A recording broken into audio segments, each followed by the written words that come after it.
The Latvian gambit is one of black's most swashbuckling attempts against 2 knight f3, and it starts with the move f5.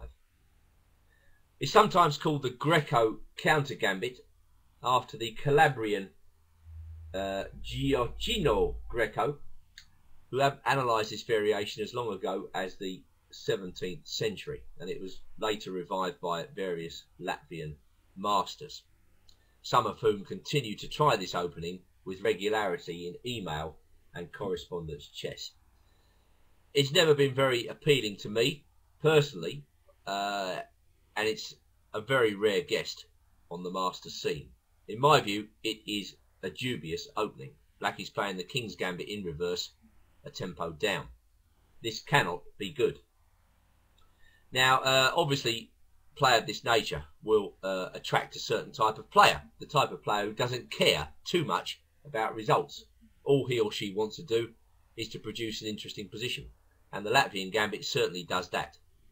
However, I regard knight takes e5 as the best move for white. I think this is a view shared by most top players, and I don't think black can equalise after this move. Going back, there is another move here which has been played frequently. That's Keres's move, bishop c4.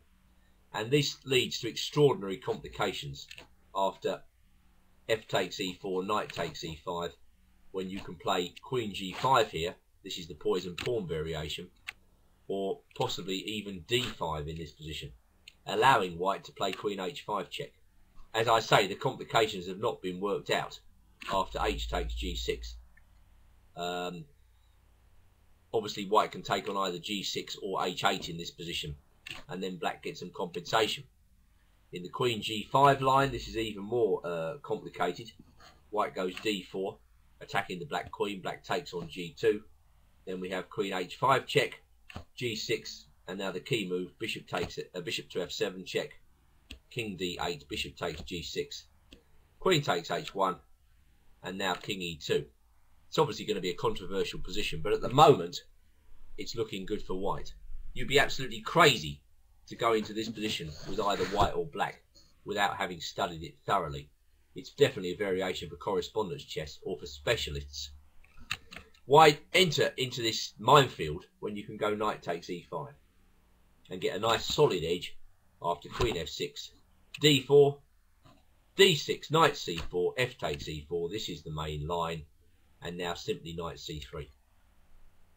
To confirm this view that there are just simply too many good lines in this variation for white, I'm going to show you a game from a Latvian email theme tournament played in 2001. And playing white in this game is Grandmaster Tony Costin.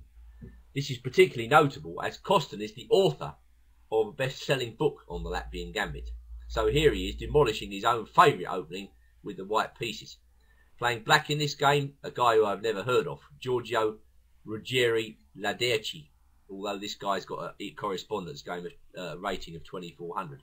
You know, you can't read anything into these top correspondence ratings because these guys are just using engines all the time to assist their play. So any mug can have a grading of 2400 in correspondence. You've just got to turn on Deep Shredder or something. You might even get your grade up to 3000 if you're lucky. Big ego trip for the correspondence player these days. But anyway, doesn't mean much to me. Correspondence chess has been devalued. Anyway, I'm not going to get into that rant now. Let's say a grandmaster is playing white, an over-the-board grandmaster, and somebody with terrific experience of the Latvian. So what he plays in this position is, of course, interesting. Now, let's see. The knight is attacking the pawn on e4, so black defends it by bringing his queen to g6. The queen on g6 also inhibits the development of the bishop on f1, so small gains for black. Costin played f3. Well, black's e-pawn here isn't really getting in white's way, so black is happy to exchange it off, but of course this accelerates white's development. Now white has 3 pieces out as far as I can see to black's 1. Black tries to repair the damage with knight c6, but now knight b5, and this is an awkward move for black to meet. Bishop g4 was played, and white put his queen across on c3. Whereupon black played rook c8. Now clearly, as this is a correspondence game where both players have ample time to work out their moves, it's pretty clear that white had something devastating against castles on the queen side, and I'm sure that the right move here is d5. Costin obviously worked this move out to a win, and the point of it is he's obviously analysed all the black checks here with the rook and queen, and if the knight moves, then we've got devastating ideas such as knight b6 check, and then queen takes c7 checkmate. So clearly this is a variation which black has to look out for.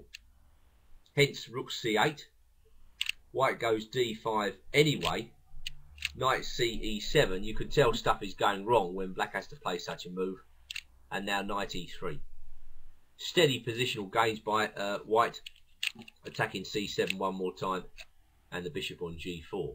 White's not trying to refute the opening, you'll note. He's just settling for an edge, or even quite a big advantage. And this he can get in most of the main lines. This is black's main problem. I think if black is in good shape if white tries to blow black away in the Latvian gambit. But why should you, when you have many clear routes to a strategical edge? Well, black played knight f6, catching up with development. And white went bishop d3.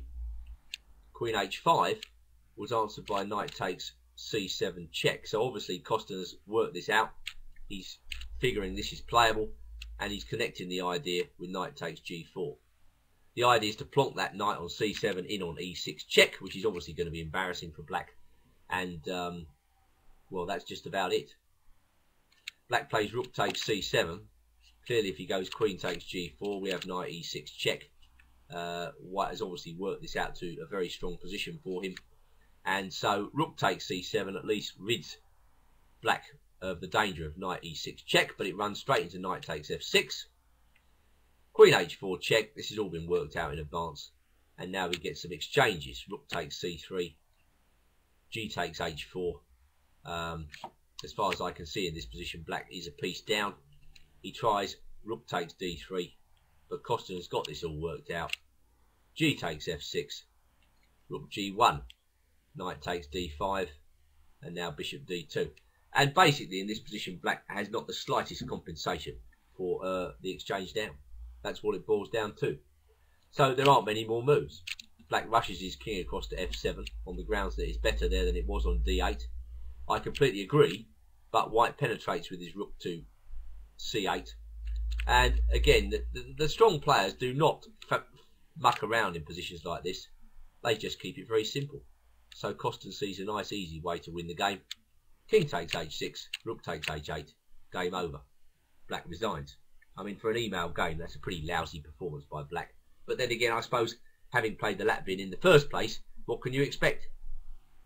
I'm not going to go into too much depth about the Latvian. I'll just say that it's dubious. I think white can easily pull out any opening book and find 5 or 6 variations which give him the advantage. But if you like to play, how can I put it, enterprising chess, you don't mind about the result, you're willing to take a huge risk in order to try and unbalance the opponent, then the Latvian gambit might be playable for you. In objective terms, it's been refuted.